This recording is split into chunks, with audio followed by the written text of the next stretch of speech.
ఈ పరిశుద్ధ ఆదివారం కొరకు ఏర్పాటు చేయబడిన దేవుని లేఖన భాగముగా రాజులు మొదటి గ్రంథము 18వ అధ్యాయము. రాజులు మొదటి గ్రంథము 18వ అధ్యాయము 3, 4 అలాగుననే 12వ వచనాన్ని మనము చదువుకుందాము. 3వ వచనము చదువుతా ఉన్నాను. ఆహాబు తన గృహ నిర్వాహకుడు అగు ఓబద్యాను పిలిపించెను. ఈ ఓబద్య యెహోవా యందు భయభక్తులు కలవాడై యెజెబెలు యెహోవా ప్రవక్తలను నిర్మూలము చేయుచుండగా గుహలో 50 మందిగా 100 దాచి అన్నపానములిచ్చి వారిని పోషించెను. అలాగనే 12వ వచనాన్ని కూడా మనం చదువుకుందాం. అయితే నేను నీ యొద్ద నుండి పోవు క్షణమందే యెహోవా ఆత్మ నాకు తెలియని స్థలమునకు నిన్ను కొంచుపోవును. అప్పుడు నేను పోయి ఆహాబునకు వర్తమానము తెలియచెప్పిన తరువాత నీవు అతనికి కనబడని ఎడల అతడు నన్ను చంపివేయును. అలాగున ఆజ్ఞ ఇయ్యవద్దు. నీ దాసుడనైన నేను బాల్యము నుండి యెహోవా యందు భయభక్తులు నిలిపిన వాడను. దేవుడు తన పరిశుద్ధ వాక్యము దీవించి ఆశీర్వదించునుగాక. ప్రియమైన దేవుని సంగమా, చదివిన వాక్య భాగంలో మనకు ఒక వ్యక్తి కనిపిస్తూ ఉన్నాడు. ఆ వ్యక్తి పేరు ఏం పేరు చెప్పండి? ఓబద్య. ఈరోజు ఓబద్యను గురించి కొన్ని విషయాలు మనము నేర్చుకొని పోతా ఉన్నాం. చాలా జాగ్రత్తగా మరి భక్తి శ్రద్ధలతో ఈ మాటలు మనం విందాం. ఒకవేళ మనము కానీ మన పిల్లలు కానీ ఓబద్య వలె ఉంటే దేవుణ్ణి స్తుతించి స్థలం నుంచి వెళ్దాం. ఒకవేళ అలా లేకపోతే ప్రభు దగ్గర మనం పశ్చాత్తాపడి ఓబద్య వలె మన పిల్లలు ఉండడానికి, అలాగూ మనము తయారు చేయడానికి కూడా ప్రభు దగ్గర ఒప్పందం చేసుకొని ఈ స్థలంలో నుంచి మనము వెళ్దాం. మనము ఆలోచన చేస్తే క్రైస్తవ్యము ఆరంభించబడిన నాటి నుంచి కూడా క్రైస్తవం పైన దాడి జరుగుతూనే ఉంది.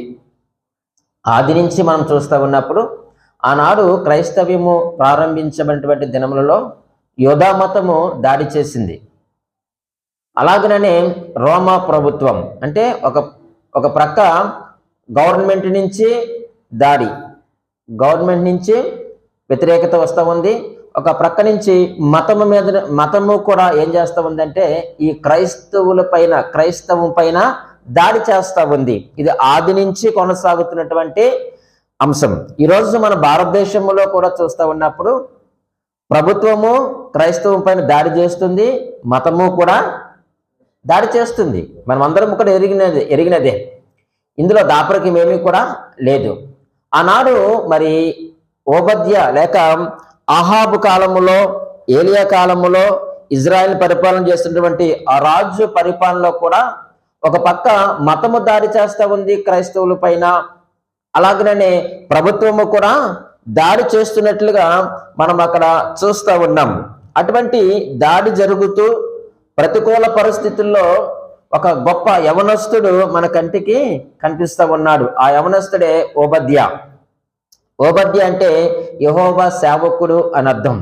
ఈరోజు ఇక్కడ కూర్చున్న యవనస్తులు మీరందరూ కూడా ఓబద్యలే. యవనస్తులే కాదు, మాకు సంబంధం లేదని మీరు అనుకోవద్దు. ఇక్కడ మనం అందరము కూడా ఎవరు చెప్పండి? ఓబద్యలమే. మగవాళ్ళైనా ఆడవాళ్ళైనా మనమందరము కూడా ప్రతికూల పరిస్థితుల్లో, ప్రతికూల సమయంలో మనము భక్తి చేస్తున్న వారము. మన పైన ఇటు గవర్నమెంట్ అటు మతము కూడా ఏం చేస్తూ ఉంది? దాడి చేస్తూ ఉంది. ఆనాడు ఆ యొక్క ఇశ్రాయేల్ కాలంలో కూడా అటు మతము సరిగా లేదు, అలాగనే పరిపాలిస్తున్నటువంటి ప్రభుత్వము కూడా సరిగా లేదు. మీకు కావాలి అని అంటే చూడండి, ఒక పేజీ తిప్పితే 16వ అధ్యాయము 31వ వచనములో మనం చూసినప్పుడు అక్కడ యెజెబెలు గురించి రాయబడిన మాట ఏమిటయ్యా అని అంటే, ఆమె చూడండి 31వ వచనం చివరిలో ఏమని రాయబడి ఉందంటే, యెజెబెలు వివాహం చేసుకొని బయలుదేవతను పూజించుచు వానికి ఏం చేస్తా ఉన్నారట? మొక్కుచుండెను అనేటువంటి మాట మనం చూస్తూ ఉంటున్నాం. వీళ్ళు చాలా ఘోరం. 30వ వచనంలో కూడా ఒమ్రీ కుమారుడైన ఆహాబు తన పూర్వీకులందరినీ మించినంతగా యెహోవా దృష్టికి ఏం చేస్తున్నాడట? చెడుతనం చేస్తున్నాడు. ఆ చెడుతనం ఏమిటి అనేది మనం చూసినప్పుడు ఆ యొక్క దేవుని యొక్క ప్రవక్తలందరినీ కూడా యెజెబెల్ రాణి ఏం చేస్తుంది? చంపేస్తుంది. ఆ యొక్క ఆషేరు దేవత ఏదైతే ఉందో, ఆ యొక్క బయలుదేవత ఏదైతే ఉందో దాన్ని పూజించమని ఒత్తిడి తీసుకుని వచ్చి దాన్ని పూజించమని తాకీదులు రెడీ చేసి ఆనాటి క్రైస్తవం మీద, దేవుని ప్రవక్తల మీద దాడి జరుగుతూ ఉంది. అటువంటి పరిస్థితుల్లో మట్టిలో మాణిక్యంలాగా ఒక యవనస్తుడు మనకు కనిపిస్తూ ఉన్నాడు. ఈ ఓబద్య ప్రవక్త మాత్రము కాదు, ఓబద్య రాయబడినటువంటి గ్రంథంలో ఉన్నటువంటి ఓబద్య మాత్రము కాదు. ఈ ఓబద్య ఎవరయ్యానంటే ఆహాబు రాజు దగ్గర పనిచేస్తున్నటువంటి సేవకుల్లో ఒక వ్యక్తి, ఆయన యొక్క ఇంటిలో ఉన్నటువంటి వ్యక్తి. అందుకే ఆ మాట స్పష్టంగా రాశారు 3వ వచనంలో, ఆహాబు తన గృహ నిర్వాహకుడగు ఓబద్యాను పిలిచి, అంటే ఆయన యొక్క గృహంలో ఉన్నటువంటి వ్యక్తి. ఈ మాట మనం ఆలోచన చేస్తా ఉన్నప్పుడు శత్రువుల మధ్య, దేవుని వ్యతిరేకుల మధ్య, దేవుని సేవకులను చంపుతున్నటువంటి స్థలములోనే దేవుని సేవ కొరకు నిలబడినటువంటి యవనస్తుడిగా మనకు కనిపిస్తూ ఉన్నాడు. ప్రియమైన యవన బిడ్డలారా, ఈరోజు మీరు దేవుని సేవ చేయడానికి మీరు కమిట్మెంట్ కలిగి ఉన్నారో లేదో మీరు ఆలోచన చేయండి. పురుషులే కాదండి, యవన బిడ్డలైనటువంటి మీ అందరూ కూడా ఈ మాట తెలియజేస్తా ఉన్నాం. బాధ్యత భారం కలిగినటువంటి ఓబద్యలా మీరు ఉండాలని దేవుని వాక్యం ఈ రోజు మనకు తెలియచేస్తూ ఉంది. అయితే ప్రియమైన దేవుని సంగమం, కొన్ని మార్లు దేవుని యొక్క సేవకుల్ని దేవుడు కాపాడుకునేందుకు ఏం చేస్తాడు చెప్పమంటారా? ఉన్నతమైన ఉద్యోగస్తులు కూడా దేవుడు ఏం చేస్తాడు?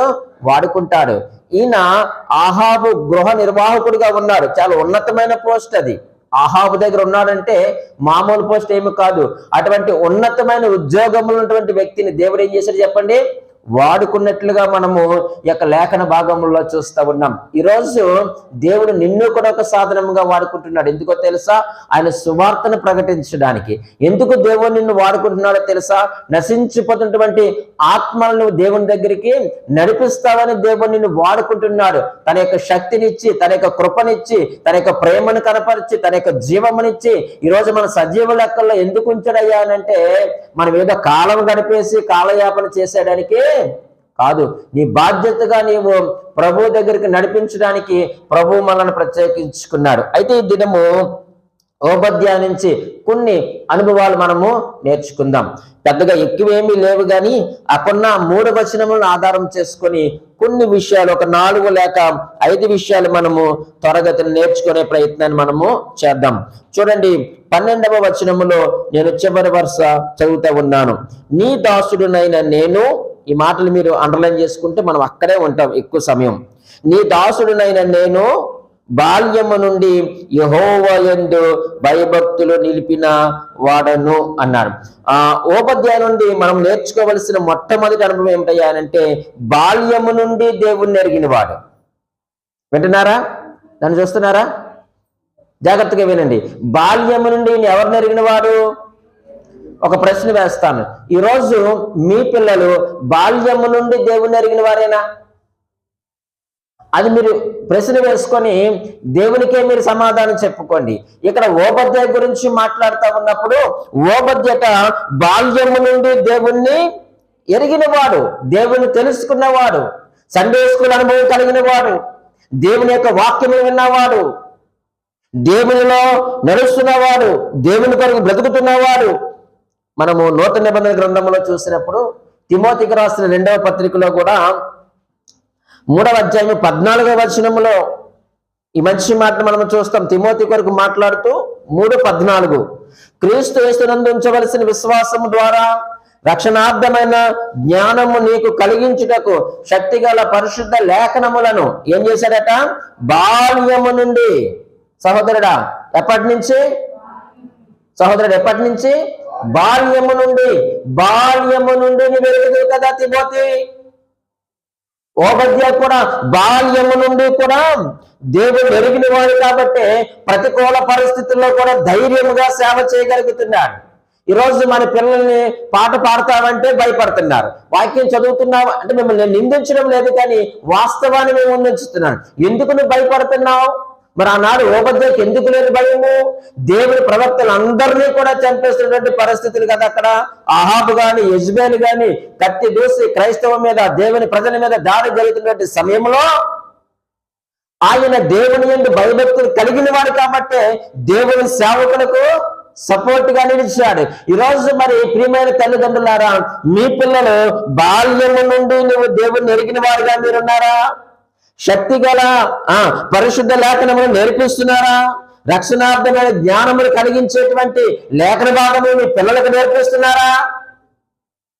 నీవు నిజముగా ఓబద్యవైతే నీ పిల్లలకు నువ్వు నేర్పించాలి. తల్లిలారా, మీ పిల్లలకు మీరు నేర్పించండి. వారు పిల్లలుగా ఉన్నప్పుడు నేర్పిస్తే వారు పెద్దవారైనప్పుడు ప్రతికూల పరిస్థితుల్లో కూడా దేవుని కొరకు వారు నిలవబడతారు, దేవుని సేవ కొరకు వారు నిలవబడతారు. ఈరోజు ఓబద్య మనం ఛాలెంజ్ చేస్తా ఉన్నాడు. తల్లిదండ్రులారా, మీకు ఛాలెంజ్ విసురుతున్నాడు. సేవకులుగా మాకు ఛాలెంజ్ విసురుతా ఉన్నాడు. ఇదిగో నేను బాల్యం నుండి దేవుణ్ణి ఎరిగిన వాడిని. చూసారా ప్రియమైన దేవుని సంగమా, ఈరోజు యవ్వన ప్రాయంలోనికి వస్తే ప్రభువుని అంగీకరించే సమయం వారికి లేదు. అందుకే ఈ రోజు మనం యూత్ మీటింగ్ పెట్టుకోవాల్సిన అవసరం ఎందుకు వచ్చింది, దాని కొరకు మాట్లాడవలసిన అవసరం ఎందుకు వచ్చిందంటే అది నా లోపమా లేకపోతే తల్లిదండ్రులుగా మీ లోపమో అది మనం నిర్ణయించుకొని ప్రభు దగ్గర పశ్చాత్తాపడవలసిన అవసరత ఉంది. కాబట్టి ప్రియమైన దేవుని సంగమా, బాల్యము నుంచి కూడా ఓబద్య ఎటువంటి వాడట? దేవుని ఎరిగినవాడు. ఎవరైతే యవనస్తులను పిల్లలను నిర్లక్ష్యం చేస్తారో వారు ఆధ్యాత్మిక నేరస్తులు. అంతే. పిల్లలను కానీ యవనస్తులు కానీ నిర్లక్ష్యం చేస్తే అది సేవకుడిగా నేనైనా తల్లిదండ్రులుగా మీరైనా ఎవరు చెప్పండి? నేరస్తులే. ఆర్థిక నేరం చేస్తే ఈడీ ఎంటర్ అవుతుంది కదండి. అమ్మాయిలు పాడు చేస్తే ఫోక్సో చట్టం వస్తుంది. మరి పిల్లలు మనం నిర్లక్ష్యం చేస్తుంటే మరి ఏ చట్టం రావాలి మన దగ్గరికి? మనం నేరస్తులం కాదా? ఎవరో తప్పు చేస్తేనో లేకపోతే దొంగతనం చేస్తేనో లేకపోతే లంచాలు ఇస్తేనో నేరస్తులుగా మనం పరిగణిస్తున్నాము. కానీ ఈరోజు మన పిల్లలు మనమే విస్మరిస్తున్నాం. మనం ఎవరు చెప్పండి? ఈరోజు ఆధ్యాత్మిక నేరస్తులు, ఉట్టి నేరస్తులు కాదు. మనం ఆధ్యాత్మిక నేరస్తులుగా మనము మిగిలిపోయే ప్రమాదం ఉంది. ఒకానొక రోజు ప్రభు ఎదుటి నిలబడినప్పుడు మన పిల్లల విషయమై మనము శిక్ష పొందుతామని చూడండి. దేవుడు అంటాడు, వాళ్ళు తప్పేం లేదు, వారి పిల్లలు వారికి నేర్పించవలసిన నీవు నేర్పించలేదు కాబట్టి వారి శిక్ష కూడా నీవు అనుభవించు అంటే మనం ఏమైపోతాం? కాబట్టి ఓబద్య బాల్యము నుండి దేవుణ్ణి ఎరిగినవాడు. రెండో విషయాన్ని నేను మీకు జ్ఞాపకం చేస్తాను. మరలా 18వ అధ్యాయము 3వ వచనంలో ఈ ఓబద్య యెహోవా యందు భయభక్తులు గలవాడై అనేటువంటి మాట మనం చూస్తున్నాం. రెండవదిగా మనం ఆలోచన చేస్తే బాల్యము నుండి దేవుని యందు భయభక్తులు కలిగిన వాడు. 20 సంవత్సరాలు దాటిన తర్వాత కాదు ఈయన దేవుని యందు భయభక్తులు కలిగిన వాడు. 16 సంవత్సరాలు దాటిన తర్వాత కాదు, 10 సంవత్సరాలు దాటిన తర్వాత కాదు, 10 సంవత్సరాల లోపులోనే ఓబద్య ఎటువంటి వాడట? యెహోవా యందు భయభక్తులు కలిగిన వాడు. ఈ రోజు మన పిల్లలు యెహోవా యందు భయభక్తులు కలిగిన వారైనా? భయము భక్తి అంటే, భయము అంటే పాపము నుండి పారిపోయేలా చేస్తుందట. భయం ఏం చేస్తుంది? పాపము నుంచి పారిపోయేలా చేస్తుంది. పాపం అంటే ఏంటి చెప్పండి? ఇక్కడ పాపం అంటే ఏంటి చెప్పండి? ఏ స్థలంలో పాపం అంటే ఏంటి చెప్పండి? దేవుని వాక్యం చెప్తా ఉన్నప్పుడు సెల్ ఫోన్ చూడడం ఏంటి చెప్పండి? పాపం. దేవుని వాక్యం చెప్తా ఉన్నప్పుడు పక్కవారితో మాట్లాడటము పాపం. అంటే దేవుని యొక్క వాక్యములకు వ్యతిరేకముగా ఏదైతే స్థలంలో ఉందో అది పాపము. అంటే నువ్వు దేవుని యందు భయభక్తులు కలిగి ఉంటే నువ్వు ఎక్కడి నుంచి పారిపోతావు? ఇక్కడ వాక్యం చెప్పబడుతుంది, దేవుడు మాట్లాడుతున్నాడు కాబట్టి నేను సెల్ ఫోన్ ఉపయోగించకూడదు, సెల్ ఫోన్ నేను మాట్లాడకూడదు, నా ఇరుగు పొరుగు వారితో మాట్లాడకూడదు, అనాలోచనగా నేను ఉండకూడదు. అంటే భయము పాపము నుంచి పారిపోయేలా చేస్తుంది, భక్తి దేవుని యొద్దకు నడిపిస్తుంది. అది భయం ఏం చేస్తుంది? పారిపోయేలా చేస్తుంది పాపము నుంచి. భక్తి దేవుని యొద్దకు ఏం చేస్తుందట? నడిపిస్తుంది. ఈ రోజు మనము దేవుని యందు భయభక్తులు కలిగిన వారమైతే పాపము నుంచి దూరముగా పారిపోయి దేవుని యొద్దకు మనం ఏం చేయబడాలి? మాట్లాడరే, నడిపించబడాలి. నువ్వు నడిపించబడలేదు అంటే మనకి దేవుని యందు ఏమి లేదు, దేవుని యందు భయభక్తులు లేవంటే మనకు బాల్యంలో సరైనటువంటి పునాది వేయలేదు. ఎవరు వేయలేదు? తల్లిదండ్రులే. పాస్టర్ గారి వరకు రావద్దు, మీరు పాస్టర్ గారి వరకు మీరు రానికి వీల్లేదు. మీరు సరైనటువంటి పునాది వేయలేదంటే తల్లిదండ్రులుగా మనము పునాది వేయలేదు కాబట్టి ఆఫ్టర్ 20 years వాడు ఎందుకు పనికిరాని వాడిగా మారిపోయాడు. నీకు లోబడ్డు, దేవుని వాక్యానికి లోబడ్డు, సంఘానికి రాడు, మరి ముఖ్యంగా దేవుని యందు భయభక్తులు వాడికి ఉండవు. మనం పరిశుద్ధ గ్రంథంలో చూసినప్పుడు దేవుని యందు భయభక్తులు కలిగి ఉంటే ఆ భయం ఏం తీసుకొస్తుందో చెప్పమంటారా? పరిశుద్ధ గ్రంథంలో రాయబడిన మాటలో నేను రెఫరెన్స్ చెప్తాను, మీరు రాసుకోండి, తీయవలసిన అవసరం లేదు. దేవుని యందు భయభక్తులు కలిగి ఉంటే ఆ భయము భక్తులు ఏమి తీసుకొస్తున్నాయి చూడండి. ద్వితీయోపదేశకాండము 5వ అధ్యాయము 29వ వచనములో ఈ మంచి మాట రాయబడి ఉంది. వారికిని వారి సంతానములకును నిత్యము క్షేమము కలిగినట్లు వారు నా యందు భయభక్తులు కలిగి నా ఆజ్ఞలన్నిటిని అనుసరించు మనస్సు వారకుండి నా మేలన్నాడు. యెహోవా యందు భయభక్తులు కలిగి ఉంటే, దేవుని యందు భయభక్తులు కలిగి ఉంటే నిత్యము క్షేమముగా ఉంటావు. నీ కుటుంబము క్షేమముగా ఉండాలి అంటే, నీ పిల్లలు క్షేమముగా ఉండాలంటే నీవు దేవుని యందు భయభక్తులు కలిగి ఆయన ఆజ్ఞలన్నిటిని నువ్వు ఏం చేయాలట? అనుసరించి నడుచుకోవాలి. అటువంటి మనసు ఉంటే మేలు. నీకు మేలు ఎలా కలుగుతుందంటే, నువ్వు ఉపకారం చేస్తే మేలు కాదు, 4 డబ్బులు సంపాదిస్తే మేలు కాదు నీకు కలిగేది. నీవు దేవుని యందు భయభక్తులు కలిగి ఆయన ఆజ్ఞలన్నిటినీ అనుసరించేటువంటి మనస్సు మనకుంటే మేలు కలుగుతుంది. నిత్యము క్షేమము నీ కుటుంబానికి, నిత్యము క్షేమము నీ పిల్లలకు. ఈరోజు పిల్లల గురించి నువ్వు ఎందుకు కన్నీరు కార్చవలసిన పరిస్థితి వచ్చింది? ఎందుకు లబోదిబోమని ఏడుస్తున్నావు అంటే, నీకు నాకు ఏమి లేదు చెప్పండి. దేవుని యందు భయభక్తులు లేవు, ఆయన యొక్క ఆజ్ఞలు అనుసరించే మనస్సు మనకు లేదు. భయభక్తులు ఏం తీసుకొస్తాయి అంటే నిత్యమును క్షేమమును తీసుకొస్తాయి. రెండవదిగా మనం ఆలోచన చేస్తే సామెతల గ్రంథము 1వ అధ్యాయము 7వ వచనములో ఏమన్నాడో చూడండి. 1వ అధ్యాయం 7వ వచనములో యెహోవా యందు భయభక్తులు కలిగి ఉండుట తెలివికి మూలము. ఈ రోజు నీకు తెలివి కావాలి. యవనస్తుడా, నీవు చదువుతున్నావు, నీ చదువుల్లో, నువ్వు చేస్తున్న ఉద్యోగంలో, నీ యొక్క పరీక్షల్లో, నీ పోటీ ప్రపంచంలో నీకు ఏం కావాలి?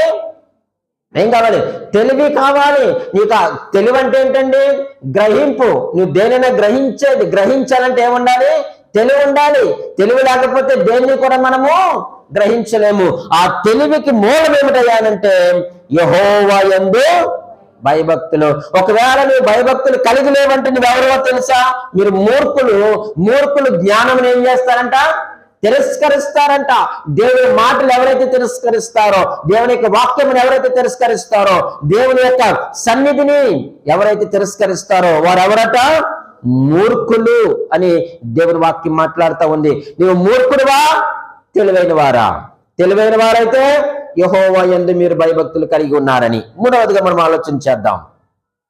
అదే సామెతల గ్రంథము 8వ అధ్యాయము 13వ వచనములో ఏమన్నారో తెలుసండి. సామెతల గ్రంథం 8వ అధ్యాయము 13వ వచనంలో యెహోవా యందు భయభక్తులు కలిగి ఉండుట చెడుతనము అసహించుకొనుటయే. చాలండి. ఈ రోజు నువ్వు చెడుతనమును అసహించుకోకపోతే, నువ్వు సినిమాని అసహించుకోకపోతే, టీవీలో వచ్చేటువంటి సీరియల్స్ ని నువ్వు అసహించుకోవటా లేదంటే నీకు దేవుని ఏమి లేదు చెప్పండి. ఆమె వింటున్నారు నా మాటలో. సీరియల్ చూసేవాళ్ళందరూ మీరు చూస్తున్నారు, నేను అనలేదు. ఒకవేళ చూస్తే గనుక, సినిమాలు చూస్తే గనుక, జబర్దస్తులు చూస్తే గనుక దేవుని యొక్క హెచ్చరిక, చెడుతనము, అల్లరితో కూడిన ఆటపాటలు మీరు అసహించుకోవాలి. నువ్వు అలా అసహించుకుంటేనే నువ్వు యెహోవా యందు భయభక్తులు కలిగినట్లు. అలా అసహించుకుంటేనే నీకు క్షేమము కలుగుతుంది నీ కుటుంబానికి. అలా అసహించుకుంటేనే నువ్వు ఎలాగుంటావు చెప్పండి? తెలివి కలిగి, జ్ఞానము కలిగి కాపురం చేసుకుంటావు. ఒకవేళ చెడుతనం ఇంకా నీలో నాలో ఉంటే తీసేసుకోకపోతే మనకు చాలా ప్రమాదం అని దేవుని వాక్యం తెలియజేస్తూ ఉన్నాడు. ఏమిటి ఆ చెడుతనము? అసహించుకోవడము. మార్కు సువార్త 7వ అధ్యాయము 21 నుంచి 23 వరకు హృదయములో ఉన్న చెడు కొరకు మాట్లాడుతున్నాడు. మార్కు సువార్త 7వ అధ్యాయము 21 నుంచి 23 వరకు 13 ఉన్నాయి. ఎన్ని చెడుతనాలు ఉన్నాయండి అక్కడ? 13 ఉన్నాయి. వాటిని మనము విసర్జించాలి. విసర్జిస్తేనే మనం అసహించుకుంటాం. విసర్జించకపోతే అసహించుకోలేము. నీ హృదయంలో ఉన్న వాటిని విసర్జించి, మీరు అవన్నీ చదవండి, విసర్జించి వాటిని ఏం చేయాలట? అసహించుకోవాలట. ఎవరైతే అసహించుకుంటారో వారు యెహోవా యందు భయభక్తులు కలిగిన వారు. నాలుగవదిగా మనం ఆలోచించేద్దాం. భయభక్తులు ఏం తీసుకొస్తాయి? సామెతల గ్రంథము 10వ అధ్యాయము 27వ వచనములో ఏమంటున్నారో చూడండి. 10:27 యెహోవా యందు భయభక్తులు కలిగి ఉండుట దీర్ఘాయువునకు కారణము. 10:27 యెహోవా యందు భయభక్తులు కలిగి ఉండుట దీర్ఘాయువునకు కారణము. ఈ రోజు నువ్వు దీర్ఘాయువు కలిగి ఉండాలంటే, పాస్టర్ గారు నేను కూడా అబ్రహాంలా 120 సంవత్సరాలు లేకపోతే మెతూషెలలా 900 సంవత్సరాలు బ్రతుకుతారని మీరు నన్ను అడగద్దు. దీర్ఘాయువు అంటే అర్థం ఏమిటంటే దేవుడు మీకు ఇచ్చినటువంటి జీవితాన్ని మీరు సంపూర్ణము చేయడమే దీర్ఘాయువు. ఈరోజు దీర్ఘాయువు కలిగి ఉండాలంటే యెహోవా యందు మీరు భయభక్తులు కలిగి ఉండండి. ఇంకా చాలా విషయాలు ఉన్నాయి, మనకు సమయం లేని కారణాన అంతటితో నా మాటలు నేను ముగిస్తున్నాను. ఓబద్యకు ఉన్నటువంటి మొట్టమొదటి అనుభవం ఏమిటి చెప్పండి? బాల్యము నుండి దేవుని ఎరిగిన వాడు. రెండవదిగా బాల్యము నుండి దేవుని యందు భయభక్తులు కలిగిన వాడు. మూడవదిగా మనం ఆలోచన చేద్దాం.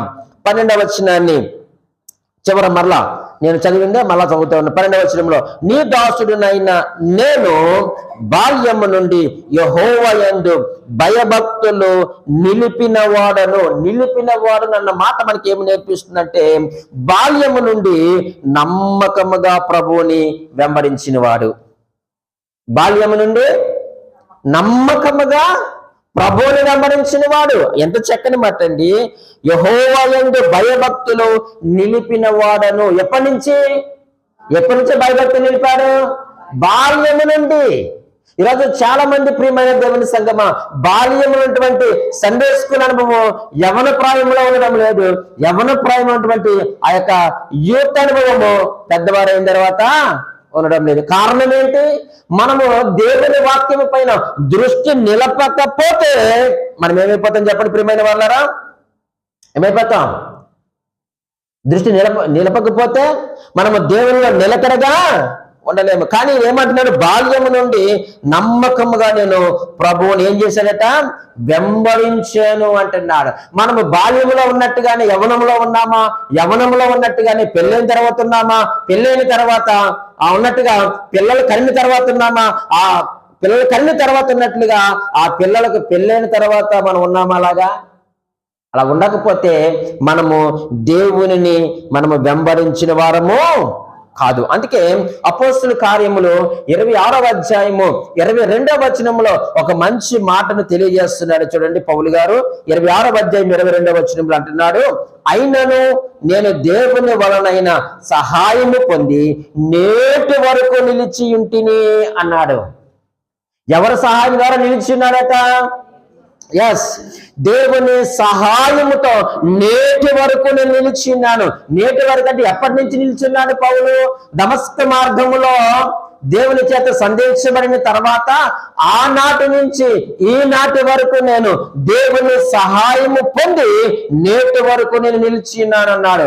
అలాగే ఓబద్యాన్ని గురించి మనం ఆలోచన చేస్తా ఉన్నప్పుడు బాల్యము నుంచి నేను నేటి వరకు కూడా నేను దేవుని వల్ల సహాయం పొంది నేను దేవునిలో నిలిచి ఉన్నాను అంటున్నారు. ఈరోజు మనకు దేవునిలో నిలిచి ఉన్న అనుభవం ఉందా?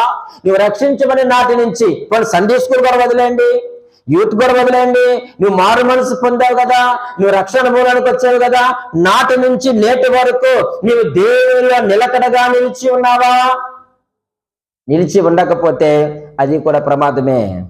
ఓబద్య అంటున్నాడు, నేను బాల్యము నుండి నమ్మకముగానే నిలిచి ఉన్నాను. పౌలు గారు కూడా అంటున్నారు, అయినను నేను దేవుని వలన సహాయము పొంది దేవునిలో నిలబడాలంటే, ఇందాక బ్రదర్ చెప్పినట్లుగా మన జ్ఞానము, మన బలము, మన టాలెంట్లు, గుర్రాలు, ధనము ఇవి కాదండి మనము దేవునిలో నిలబడాలి అని అంటే. ఏమన్నాడు పౌలు గారు ఇక్కడ? దేవుని వలన సహాయము. ఈరోజు మనల్ని దేవునిలో నిలబెట్టే సహాయం ఏమిటి? దేవుని వాక్యం. నువ్వు ప్రతిరోజు దేవుని యొక్క వాక్యమును చదవగలిగితే, ధ్యానించగలిగితే ఆ వాక్య సహాయముతో మనము దేవునిలో నిలకడగా నిలిచి ఉంటాం. చూడండి, ఏటి విషయంలో నిలిచి ఉండాలి?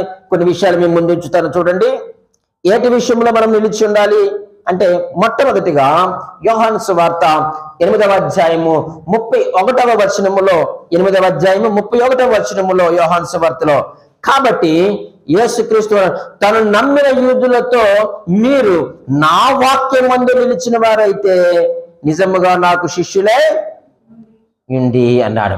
దేని ఎందు నిలిచి ఉండాలి? 8వ అధ్యాయం 31వ వచనంలో నా వాక్యం మందు నిలిచిన వారైతే అంటున్నాడు. ఈరోజు మనము దేవుని వాక్యం మందు నిలిచి ఉండాలి. మనం ఎక్కడెక్కడో నిలబడుతున్నాం, మంచిదే. మీరు పెద్ద పెద్ద డయాసుల మీద నిలబడండి, తప్పలేదు. లేకపోతే ఉన్నతమైన స్థాయిలో మీరు నిలబడండి, తప్పలేదు. అది దేవుడి జనుడి ఆధిక్యత. దాన్ని మీరు కాపాడుకుంటూ, దాన్ని మీరు వాడుకుంటూ, ప్రాముఖ్యంగా మనం ఎక్కడ నిలిచి ఉండాలి? ఎక్కడ? దేవుని వాక్యం మందు నిలిచిన వారైతే ఆయనకి ఏమవుతాం? శిష్యులు అవుతాం. దేవునికి కావలసింది విశ్వాసులా, శిష్యులా? శిష్యులు కావాలి. ఈరోజు మనం విశ్వాసులుగా మిగిలిపోతున్నాం. ఆయన కావలసింది విశ్వాసం కాదు, ఆయన కావలసింది శిష్యుడు. నువ్వు శిష్యుడిగా ఉండాలంటే ఆయన వాక్యం మందు నిలిచి ఉండండి. రెండవదిగా మనం ఆలోచన చేస్తే ఏటి విషయంలో మనం నిలిచి ఉండాలి? అదే 15వ అధ్యాయము యోహాను సువార్త 9వ వచనములో 15:9లో తండ్రి నన్ను ఎలాగో ప్రేమించునో నేను మిమ్మును అలాగూ ప్రేమించి తిని చదవండి. నా ప్రేమ యందు మొదట వాక్యం మందు నిలిచి ఉండమన్నాడు. రెండవదిగా నా ప్రేమ యందు నిలిచి ఉండండి. ప్రేమ యందు నిలిచి ఉండడం అంటే పెదవులతో మాట్లాడి హృదయంలో మనము ఆయన మీద మనం కోపాలు పెంచుకోవడం కాదు. చూడండి, ఒక మంచి మాట చూపిస్తారు. సామెతల గ్రంథము 26వ అధ్యాయము 23వ వచనములో 26-23 చెడు హృదయమును ప్రేమగల మాటలాడు పెదవులను కలిగి ఉండుట మంటి పెంకు మీద వెండిపోతతో సమానం. పగవాడు పెదవులతో మాయలు చేసి అంతరంగములో కపటమును దాచుకొను. పెదవులతో మాట్లాడుతున్నాం, మన ప్రేమగా ఉండాలని, స్నేహంగా ఉండాలని, జ్ఞానంతో ఉండాలని, సహోదరుల ఐక్యత కలిగి ఉన్న ఎంతో మేలు ఎంతో మనం చెప్తా ఉన్నాం. కానీ హృదయాంతరంగములు ఏది? ఒకవేళ నేను మీకు కీడు చేస్తే మీరు నాకేం చేయాలి? కీడు చేయాలా? అందుకే నేను క్షమాపణ అటువంటి మాట ఎందుకు మాట్లాడానంటే, ఎందుకు దేవుడు నాకు తలంపించాడంటే, నేను ఎన్నో సరి చేసుకున్నాను సభల్లో. ఆ క్షమాపణ ఎలా చూపించాలి?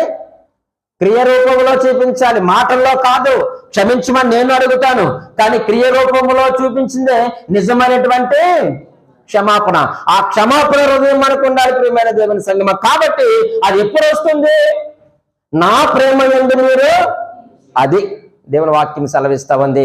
వాక్యం మందు నిలిచి ఉండండి. రెండవదిగా ప్రేమ యందు నిలిచి ఉండండి. మూడవదిగా అపోస్తుల కార్యములు 13వ అధ్యాయము 43వ వచనాన్ని చదువుకుందాం.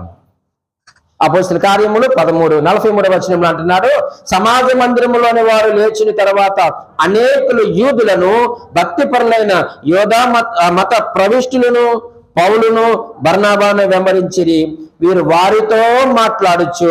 ఈ మాట అండర్లైన్ చేసుకోండి. దేవుని కృపయందు నిలకడగా ఉండవలనని వారిని హెచ్చరించెను అన్నాడు. దేని యందు? దేవుని కృపయందు. నీ వాక్యం మందు నిలిచున్నావు, మంచిది. అలాగే దేవుని యొక్క ప్రేమ యందు నిలిచున్నావు. మూడవదిగా అంటున్నాడు, దేవుని కృపయందు మీరు నిలిచి ఉండండి. అప్పుడు మనము నమ్మకంగా ప్రభువుని వెంబడించిన వారము. అప్పుడు మనం యెహోవా యందు భయభక్తులు కలిగిన వారు. ఎప్పటి నుంచి భయభక్తులు కలిగిన వారము?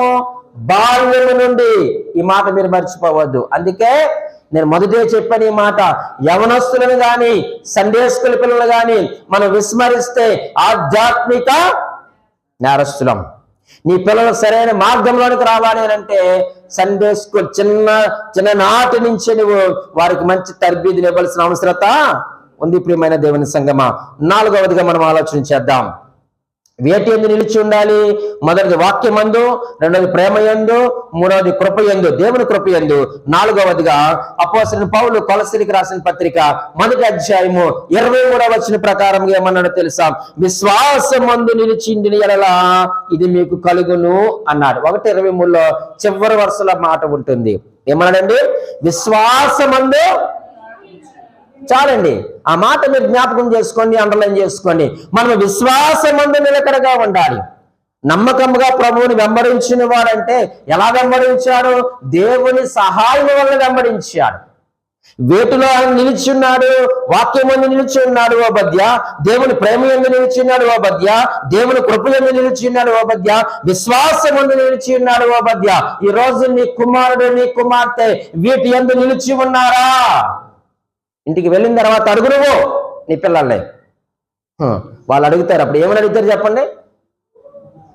అది నీవున్నావా మమ్మా, నువ్వున్నావా మమ్మీ, నీవున్నావా డాడీ అని నిన్ను నన్ను ప్రశ్నిస్తే మన ముఖాలకి ఏం రాసుకోవాలో అర్థం చేసుకోండి. అలా అడిగే స్థాయికి మీరు దిగజారిపోవద్దు, వారిని అలా తంచొద్దు. చిన్నప్పటి నుంచి ఇప్పుడునైనా మారండి, తప్పేముందండి? మన పరిశుద్ధ గ్రంథం అంటే ప్రతిరోజు మార్చేది, మనల్ని మార్పు చెందించేది కదా. నేను తప్పేముంది, నేను మారేదంటే తప్పేం కాదు కదా. మారమని దేవుని వాక్యము సెలవిస్తుంది. కాబట్టి బాల్యము నుండి నమ్మకముగా ప్రభువుని వెంబడించిన వాడు ఓబద్య. చాలండి, 4వ విషయాన్ని నేను మీ ముందు ఉంచుతాను. 4వ అంశం ఏమిటయ్యానంటే మరలా రాజుల గ్రంథం, మొదటి రాజుల గ్రంథము 18వ అధ్యాయము 4వ వచనంలో ఈ మాట రాయబడి ఉంది. యెజెబెలు యెహోవా ప్రవక్తలను నిర్మూలము చేయుచుండగా గుహలో 50 మందిగా 100 దాచి అన్నపానములిచ్చి వారిని పోషించెను. 4వ విషయం మనకి ఏమి నేర్పిస్తుంది వచనమయ్యానంటే జటిలమైన పరిస్థితుల మధ్య పరిచర్య చేశాడు. జటిలమైన పరిస్థితుల మధ్య, జటిలమైన అంటే కష్టతరమైనటువంటి, కష్టంగా ఉన్నటువంటి పరిస్థితుల్లో, లేకపోతే అననుకూలమైన పరిస్థితుల్లో, ప్రతికూల పరిస్థితుల్లో ఆయన ఏం చేశాడట? జటిలమైన పరిస్థితుల మధ్య పరిచర్య చేశాడు. ఎవరికి పరిచర్య చేశాడు? ఎవరికి? యెహోవా ప్రవక్తలను నిర్మూలము చేయుచుండగా యెజెబెలు నిర్మూలన చేస్తుంటే 50 మందిగా 100 మందిని గుహలో దాచి వారికి ఏమి ఇచ్చాడంట? 100 మందికి అన్నం పెట్టాలంటే అన్నము పానము మంచిలు 100 మందికి అందించాలంటే అటువంటి పరిస్థితులు అలాగే ఇచ్చుంటారు చెప్పండి.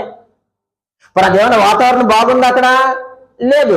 కనబడితే కాల్చి బారేస్తారు, కనబడితే చంపి బారేస్తారు యెజెబెలు. అంత భయంకరమైనటువంటి పరిస్థితి, ప్రతికూలమైనటువంటి పరిస్థితుల్లో, అటువంటి పరిస్థితుల్లో 100 మందిని 100 మందిని ఏం చేశాడట? పోషించాడట. ఈరోజు ప్రియమైన దేవుని సంగమా, నీ పిల్లలు కూడా ఆ స్థాయిలోనికి వెళ్ళాలి. నీ సేవకుని పోషించమని నేను అడగడం లేదు, కానీ దేవుని సేవకుని పోషించే స్థాయికి నీ పిల్లలు రావాలని నేను కోరుకుంటున్నాను. నేను ఆశిస్తున్నాను, ప్రార్థిస్తున్నాను నీ పిల్లల విషయమై.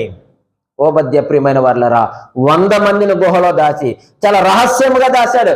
ఒక్క విషయం తెలిస్తే ఓబద్య చచ్చిపోతాడు, 100 మంది కూడా దేవుని ప్రవక్తలు ఒక్కమారే సంహరించబడతారు. అటువంటి జటిలమైన కష్టతరమైన పరిస్థితుల్లో దేవుని సేవకుల్ని పోషించాడు. ఈరోజు నీ పిల్లల్ని నేను మీరు తప్పుగా అనుకోవద్దు, ఉద్యోగాల కోసం సిద్ధపరుస్తున్నట్టు మనము దేవుని సేవకు ఎందుకు మన పిల్లల్ని ప్రిపేర్ చేయలేకపోతున్నాం?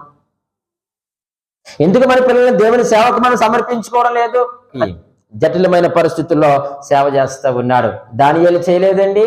జటిలమైన పరిస్థితుల్లో ఆ యొక్క బబులోను చెరలో ఉన్నప్పుడు, కలకన్నప్పుడు, ఆ జటిలమైన పరిస్థితుల్లో చక్కగా కలగ భావాన్ని చెప్పలేదా? వారు పెట్టిన ఆహారాన్ని తిరస్కరించలేదా? జటిలమైన పరిస్థితుల్లో ప్రభు సేవ చేశారు. షడ్రక్, మేషక్, అబేద్నెగోను వారు సేవ చేయలేదా? చేశారు. యోసేపు చేయలేదా? చెరసాల్లో ఉండి 2 సంవత్సరాలు ఆ యొక్క ఐగుప్తుల చెరసాల్లో ఉండి కూడా దేవుని సేవ చేశాడు. చక్కగా మంచి కలగ భావాన్ని చెప్పాడు. ఆ దేశానికి ఏమైపోయాడు చెప్పండి? ప్రధానమంత్రి అయిపోయాడు, అధికారి అయిపోయాడు. అంత మాత్రమే కాదండి, పౌలు బంధింపబడినప్పుడు కైసర్ ఇంట్లో ఏముందంట? సంఘం ఉందట. అసలు క్రైస్తవులు లేకుండా చేద్దామనుకున్న కైసర్ ఇంటిలో క్రైస్తవులు ఉండేటట్టు చేశాడు ఎవరు? పౌలు గారు. చెరసాల్లో వెళ్ళిపోయిన తర్వాత అయ్యో బాబాయ్ నీ కూలిపోలేదు, ఏడవలేదు, నాకు బెయిల్ ఎవరిస్తారని, ఎవడ విడిపిస్తారని అనుకోలేదు. ఆ 2 సంవత్సరాలు ఆ యొక్క అందులో ఉన్నప్పటికీ కూడా చక్కని పరిచర్య చేశాడు. కైసర్ ఇంటిలో ఉన్న పరిశుద్ధులు అన్న మాటను మన పరిశుద్ధ గ్రంథంలో చూస్తున్నాం. అంటే జటిలమైన పరిస్థితుల మధ్య కూడా వారు ఏం చేశారు చెప్పండి? దేవుని యొక్క సేవ చేశారు.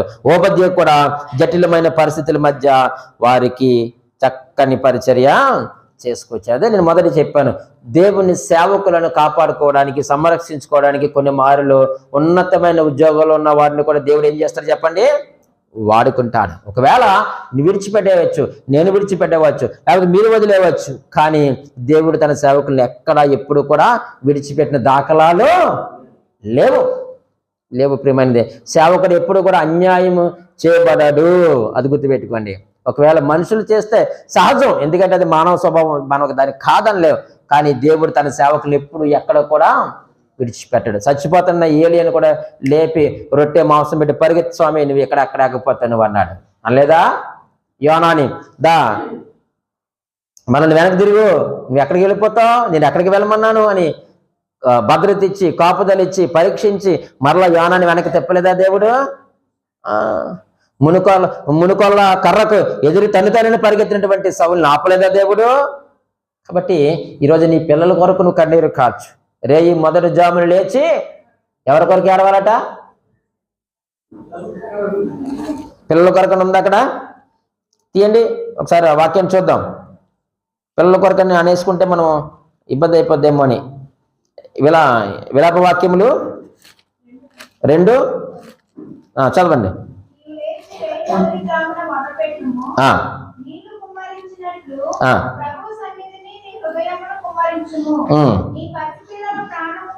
అది ఆ మాట. ఏ పిల్లలు? నువ్వు 20 సంవత్సరాలు దాటాక నువ్వు కార్చిన ఉపయోగం ఉండదు. ఆ హృదయం కఠినం అయిపోద్ది. పసి పిల్లలుగా ఉన్నప్పుడే నువ్వేం చేయాలా? మాట్లాడరే. మీరు ఎప్పుడు ఏడుతారు చెప్పమంటారా? మా ఆయన తేలదైనా నేర్తారు, మా ఆవిడ సరిగ్గా చూతలు నేర్తున్నారు, కానీ ఈ మాట మాత్రం మీరు చెప్తలేదు. ఏ మాట? పసి పిల్లల కొరకు ఏం చేయాలట? వారి యొక్క ప్రాణము కొరకు నీ చేతులను ఆయన తట్టు ఎత్తుము. ఎప్పుడైనా నీ పిల్లల కొరకు ప్రత్యేక ప్రార్థన చేసావా? ఎప్పుడు యూనివర్సల్ ప్రేయర్ అయినా? ఎప్పుడైనా పర్సనల్గా ఒక తండ్రిగా నీ పిల్లల కొరకు ఎప్పుడైనా ప్రార్థన చేస్తారా? మీ గుండెల మీద చేసుకుని మీరు ప్రభువుకి చెప్పండి, తల్లులారా నీ పిల్లల కొరకు ఎప్పుడు ప్రార్థన చేస్తావు? వారు బాగుండాలి, మంచిదే. ఉద్యోగాలు చేయాలి, నా డబ్బులు సంపాదించాలి, మంచిదే. కానీ వారి యొక్క ప్రాణము నరకంలోనికి వెళ్లకుండా నువ్వు ఎప్పుడైనా ప్రార్థన చేసావా? ప్రభు కొరకు ఉపయోగకరంగా ఉండాలని నీ పిల్లల కొరకు ఎప్పుడైనా నువ్వు కన్నీరు కార్చావా? నేను రేయి మొదటి జాములు వద్దులే, తెల్లారకన్నా చేసావా? ఒక తల్లిగా తండ్రిగా అది నీ బాధ్యత.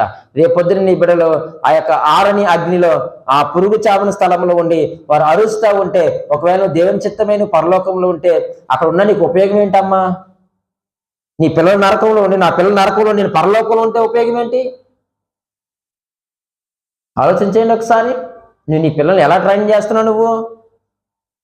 కానీ ఓబద్య గురించి మనం ఆలోచన చేస్తూ ఉన్నప్పుడు జటిలమైన పరిస్థితుల్లో ఆయన పరిచర్య చేశాడు. 5వదిగా లాస్ట్ 2వ వచనాన్ని మరలా మొదటి రాజుల గ్రంథము 18వ అధ్యాయము చదువుతున్నాను చూడండి. ఆహాబు 2వ వచనంలో ఆహాబును దర్శించుటకై ఏలియా వెళ్ళిపోయాను, షోమ్రోనులో ఘోరమైన క్షామము కలిగి ఉండగా అని మాట మనం చదువుతున్నాం. మరలా దానికి యాడ్ చేయండి 4వ వచనాన్ని. యెజబెలు యెహోవా ప్రవక్త నిర్మూలం చేర్చుండగా గుహలో 50 మందిగా 100 దాచి అన్నపానములిచ్చి వారిని పోషించను. ఈ 2 వచనాలు మనకి ఏమి నేర్పిస్తున్నాయంటే లోతైన కనికరము, ధైర్యము కలిగిన వాడు. ఏంటండి? లోతైన కనికరము. ఒక విషయం చెప్పమంటారా?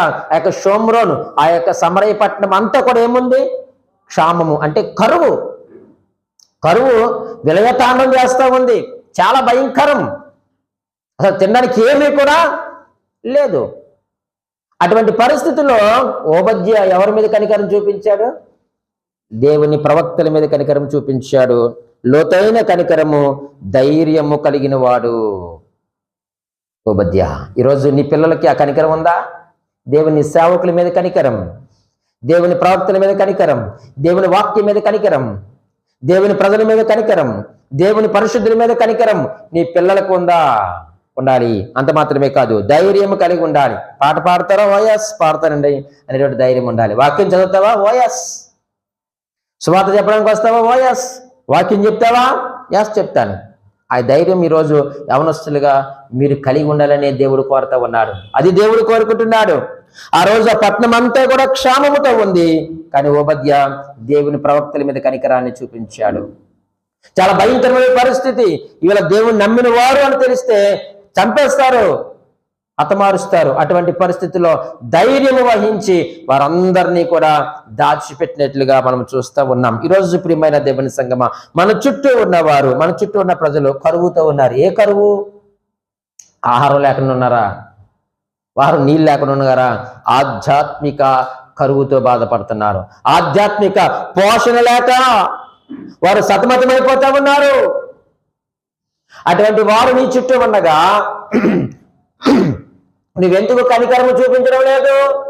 నువ్వెందుకు వారి ఎలా జాలిని చూపించడం లేదు? ఎందుకు నువ్వు ధైర్యం చేసి దేవుని యొక్క సువార్తను వారికి ప్రకటించడం లేదు?